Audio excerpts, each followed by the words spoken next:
So within the last few days, I've become a literal Uno fanatic. And throughout those days, I've been able to really deduce what cards may be good and what cards might kind of suck. So, with that said, we're going to be ranking 15 different cards in worst to best order to dictate which one's good, which one's great, which one is awful. So let's get into it. So to the people who end up picking up a 9 thinking that it's good just because it's the highest numerical value of the number cards in this game, you're a moron, just like a 9. Alright, so you're looking at the situation, and let's say it's not your turn. Let's say you're the one who played that 3, okay? Even though there's no card below it, we'll say you played the 3, alright? Somebody plays their card, it's a color switch, they finish the game, alright? You look at a 9, and I'm pretty sure you know how the scoring works in this game. So, you're at -9. What about the guy in front of you? He's at -3. Okay, you're third place. Wait, there's a guy with 3 cards. Maybe you're not in last place. Oh, wait, they got 5 points. This makes you lose games. Do you understand? It has no ability. The only thing it can do is be played like a normal, boring numerical card. Okay? And it costs you so much if you lose with it. This is useless. This is the thing that stinks up your sink when it smells like raw egg, okay? This is what you poop out after eating Taco Bell. So you missed your turn because this jackass decided to put down and miss a turn. Alright? So it's this guy's turn. He has a 3. The game ends, alright? Let's see your point values. -3. -8, -9. We already established how useless that 9 could be. 8's not much better. I mean, sure, he came in 3rd place because this thing's so abysmal, but this thing ain't much better. You still got 0 through 7 that's miles better. Follow the pattern. You understand what's going on perfectly. If you haven't caught on by now, you have half a brain cell at best. Hi. Yep. So, let's say your turn's coming up next, but your little cousin finishes the game off first, okay? Let's see what everybody had. You got -32 here, -10 here. So, you're probably wondering, what do I have? I got 0. So you might be wondering, wait, so if this guy doesn't have a hand, and your only hand is a 0, so you more or less tied with your little friend here, shouldn't this be regarded as the best of the numerical cards? And you would be right, but here's the thing.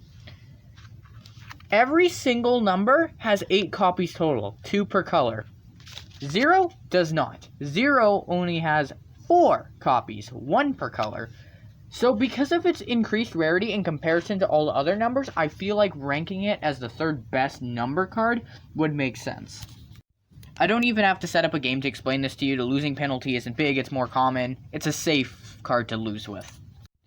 Has a very insignificant losing penalty along with being a common card. It's probably the best numerical card on paper. So, lefty has 1 card, righty has 1 card. The order is going clockwise. It is your turn. You call Uno, you use that switcheroo, it goes counterclockwise, but righty wins. Yes, this, I would say, is the worst action card of the game. It's a casino, in a nutshell. It's one big gamble. This never has a moment where this card would particularly shine over the rest. It's very rare that that occasion happens.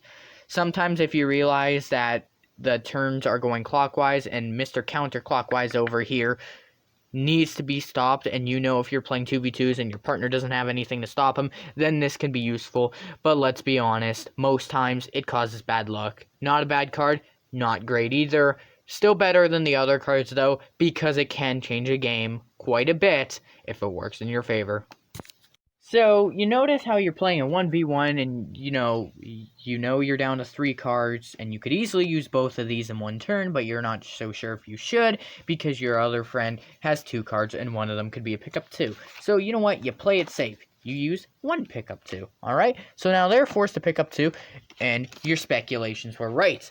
They had a pickup 2. So what do? You put down a pickup 2.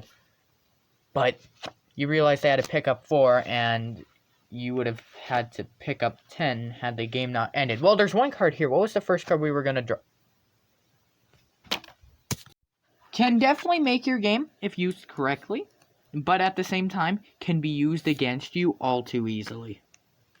So once again, you're in a 1v1, and it is your turn to go. You call Uno, you set it to red. Alright, so now let's take a look at what 3 cards they have. They have that, and like that, you win the game. What's good about the color switch card is there's no necessarily risk to playing it. Now, yes, people could have cards that could hurt you, but you can prepare for that if you wish. This card is the safest wild card. It's way safer than a pickup 4 in some situations. It's not the best card because all it does is really switch colors at your will.